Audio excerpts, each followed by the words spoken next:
बारिश में 5 जुगाड़ू बहुओं का गुफे में घर, खेती, रसोई और पशुपालन। माँ जी, मैं खाना कैसे बनाऊं? छत से इतना पानी गिर रहा है। हाँ माँ जी, मेरी भी समझ में नहीं आ रहा कि आज रात हम सोएंगे कहाँ। छत से झरने की तरह पानी आ रहा है। अब मैं तुम्हें क्या बताऊं बेटा, हमारे सर पर छत होकर भी छत नहीं है।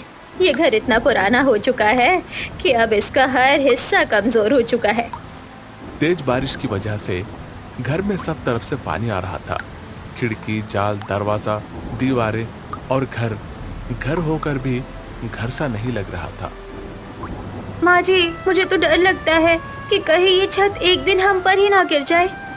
कैसी बातें कर रही है बहू, शुभ शुभ बोल, भगवान न करे ऐसा हो। वैसे माँ जी, शेफाली भाभी ठीक कह रही हैं, छत काफी कमजोर हो चुकी है, इसीलिए हमें इसे नजरअंदाज भी नहीं करना चाहिए।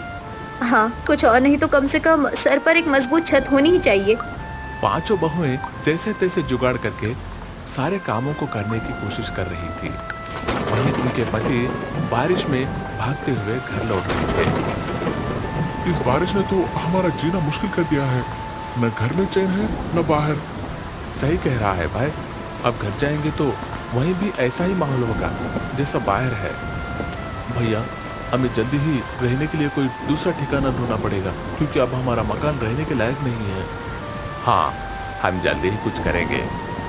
पांचों भाई रोज की मजदूरी के बाद बारिश में भीगते थके हुए घर लौटे, लेकिन घर का माहौल और ज्यादा खराब था। दोनों बच्चे सब तरफ पानी होने की वजह से रो रहे थे। वहीं पांचों बहुओं की आंखों में भी आंसू थे। सुनिए जी, हम और यहाँ नहीं रह सकते।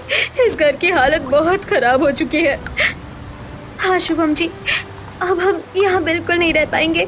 यहाँ एक पल का सुकून नहीं है। अब यहाँ गुजारा नहीं होगा। काजल, हम तुम्हारी सारी परेशानी समझते हैं, लेकिन हम इतनी जल्दी कुछ नहीं कर सकते।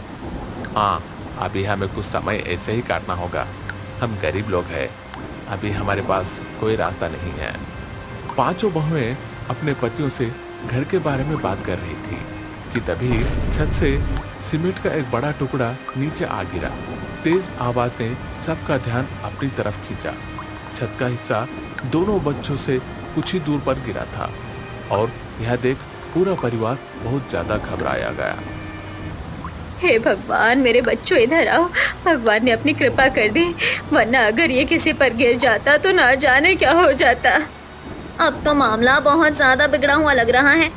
मेरे बेटो, किसी भी तरह अभी चलकर कोई ठिकाना ढूंढो। मैं अपने परिवार की जान खतरे में नहीं डाल सकती। इस घर में एक सेकंड रुकना भी खतरनाक हो सकता है। जल्दी जरूरी सामान लो और अभी यहाँ से निकलो। लेकिन माँ जी, हम इतनी जल्दी जाएंगे कहाँ? जहाँ भी जाएंगे भगवान हमारी रक्षा करने वाला है। परेशानी उसने दी है तो वो ही इसका हल निकालेगा। हमें बस रुकना नहीं चाहिए। पांचों बेटों को यशोदा की बात समझ में आ गई और वह भी जल्दी से कुछ जरूरी सामान लेकर घर से बाहर बारिश में आकर खड़े हो गए। माँ, हम इस तरह बारिश में बाहर क्यों खड़े हैं? समझ में नहीं आता, बच्चों को क्या बताएं। ये बेचारे तो जानते भी नहीं कि अब हमारे सर से छत छिन चुकी है। ऐसी बातें मत करिए भाभी, इन बातों का भी बच्चों के दिमाग पर गहरा असर पड़ सकता है। हाँ बिल्कुल सही कहा। बच्चों, हम बस ऐसे ही बारिश में नहाने के लिए निकले हैं। चलो हम खूब मजे करते हैं। लेकिन माँ, हम घर में भी तो भीग ही रहते हैं ना। हाँ बेटा, लेकिन बारिश में नहाने का मजा तो खुले में है ना, इसलिए हम सब बाहर आ गए। बच्चे ने अपने बड़ों की बात मान ली और अब पूरा परिवार एक साथ तेज बारिश में आगे बढ़ने लगा। भगवान का नाम लेकर वह बस चले जा रहे थे कि तभी पीछे एक बहुत तेज आवाज आई। इस पर सभी ने मुड़कर देखा। यह देखकर उनकी आंखें फटी की फटी रह गई कि उनके घर की छत अब पूरी नीचे गिर चुकी थी। देखा, अगर हम कुछ देर और वहाँ रुकते तो न जाने क्या हो जाता। सच में भगवान ने हम पर बहुत बड़ी कृपा की। बेटा, अब रोने से कोई फायदा नहीं है। जो पीछे रह गया है उसे पीछे ही छोड़ दो और अब इस बात पर ध्यान दो कि हमें आगे क्या करना है। माँ, हम सब जंगल की तरफ चलते हैं। यहाँ तो हमें बारिश से बचने के लिए कोई ठिकाना नहीं मिलेगा। हाँ बाबा, जल्दी कहीं चलिए, मुझे बहुत ठंड लग रही है। हाँ चलिए, तो फिर देर किस बात की। अगर अब जंगल ही ऐसी जगह है जहाँ हम इस बारिश से बच सकते हैं। अब पूरा परिवार तेज बारिश और तूफान का सामना करते हुए जंगल की तरफ चल दिया। कुछ देर का रास्ता तय करने के बाद पूरा परिवार जंगल की तरफ पहुंच गया, लेकिन वहां बहुत ज्यादा अंधेरा था। माँ, मुझे बहुत डर लग रहा है। यहाँ कितना अंधेरा है, कुछ भी दिखाई नहीं दे रहा। फिक्र मत करो बेटा, हम जंगल के अंदर पहुंचकर आग जलाकर उजाला कर लेंगे। सभी हिम्मत करके गुप्त अंधेरे में जंगल के अंदर जाने लगे। पेड़ों के घना होने की वजह से वहां बारिश नहीं पहुंच पा रही थी। पांचों बहुओं ने तुरंत पेड़ से लकड़ी तोड़कर ऊपर कपड़ा लेपटा और आग लगाई, जिससे थोड़ा उजाला हो पाया। हम बारिश से बचने के लिए यहाँ आ तो गए, लेकिन हम यहाँ रहेंगे कैसे? रूपाली, ये सब हमें दिन निकलने पर ही पता चलेगा। अभी रात में हम जंगल में और अंदर नहीं जा सकते। हमें यहीं पर रात गुजारनी होगी। कम से कम हम बारिश से तो बचे ही हुए हैं। लेकिन यहाँ तो कीड़े मकोड़े होंगे ना, हम यहाँ रात भर कैसे रह सकते हैं? हमें सोना नहीं है, बस सावधानी से रात काटनी है। चलो, अब हम घर से जो कुछ भी लाए हैं पहले उसे खा लेते हैं, वरना खाली पेट दिमाग और भी ज्यादा परेशान होगा। यशोदा इस बात को देखकर काफी खुश थी कि उसकी बहुएं इतनी परेशानी के समय में भी बड़ी सूझबूझ से काम ले रही थी।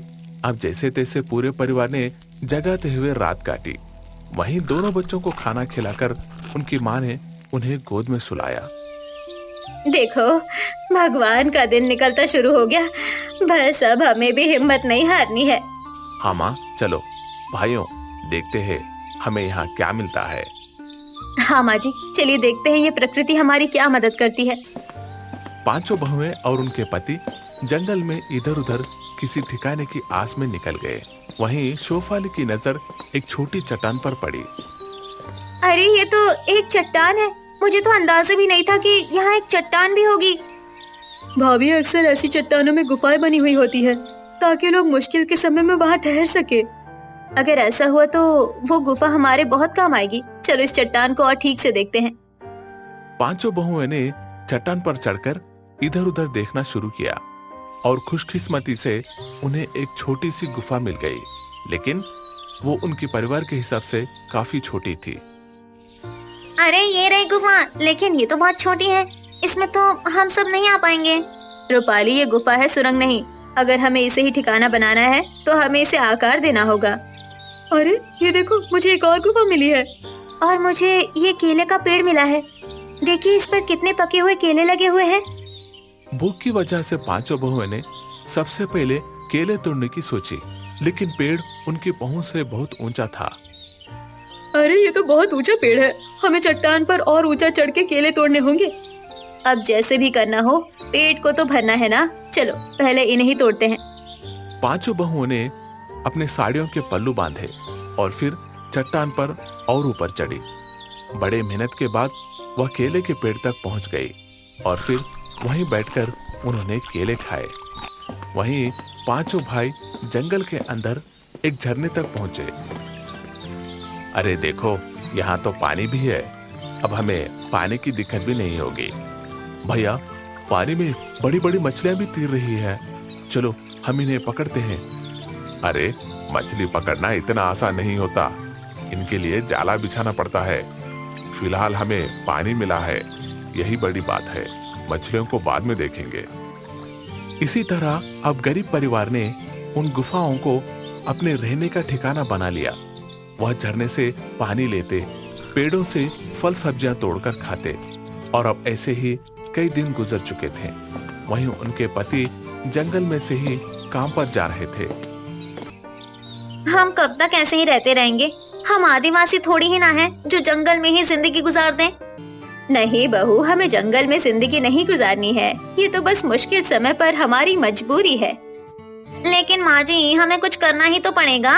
हम बस रोज इस गुफा में सोते उठते हैं, पेड़ों से फल सब्जियां तोड़कर खाते और झरने से पानी पीते। ये कोई जिंदगी नहीं है।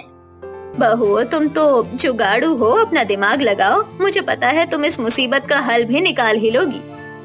यशोदा की बात सुनते ही बहुओं को याद आया है कि वो अपने पुराने घर में भी किसी तरह जुगाड़ करके हर काम को सीधा कर लेती थी। माँ जी सही कह रही है। अब ये गुफा अभी के लिए हमारा घर है। और हमें इसे घर जैसा बनाना होगा। ठीक है, तो चलिए भाभी, हम पहले इस गुफा को ही घर में बदलते हैं। इस पर पांचों बहुओं ने झाड़ी, पत्ते और लकड़ी इकट्ठा करके गुफा को घर जैसा बनाना शुरू किया। उन्होंने लकड़ी का दरवाजा बनाया और झाड़ी पत्तों से दोनों गुफाओं के बीच छप्पर डाला, जिसे 2 गुफाएं एक घर में बदल गई। भाभी, आज हम ये फल पौधे नहीं खाएंगे, चलिए झरने से मछली पकड़ने चलते हैं। लेकिन अनीता, हम मछली कैसे पकड़ेंगे? हमें तो ऐसा कुछ आता भी नहीं है। आप चिंता मत कीजिए, ये सब मुझ पर छोड़ दीजिए। यह कहकर अनीता ने अपने साथ लाई एक पुरानी मच्छरदानी को काट पीट कर उसका जाल बना दिया। ये लीजिए, हम इससे मछली पकड़ सकते हैं। अरे वाह अनीता, तुम तो इस काम में माहिर हो। अब पांचों बहुएं एक साथ मछली पकड़ने गई और जाल में काफी सारी मछलियां फंस गई। यह देख बहुओं को काफी खुशी हुई और वो वापस गुफा पर लौटने लगी कि तभी उनकी नजर रास्ते में एक छोटे से घायल गाय के बच्चे पर पड़ी। अरे नहीं, बेचारा बच्चा, देखो इसकी टांग से कितना खून बह रहा है। लगता है किसी जंगली जानवर ने हमला किया है। हमें कुछ करना होगा। भाभी, हमें पहले इसका जख्म धोना चाहिए और फिर कुछ जड़ी बूटियां लगाकर कपड़ा बांधना पड़ेगा। ठीक है, तो मैं और अनीता अभी झरने से पानी लेकर आते हैं। रूपाली, तुम्हें जड़ी बूटियों की समझ है, तुम उनका इंतजाम करो।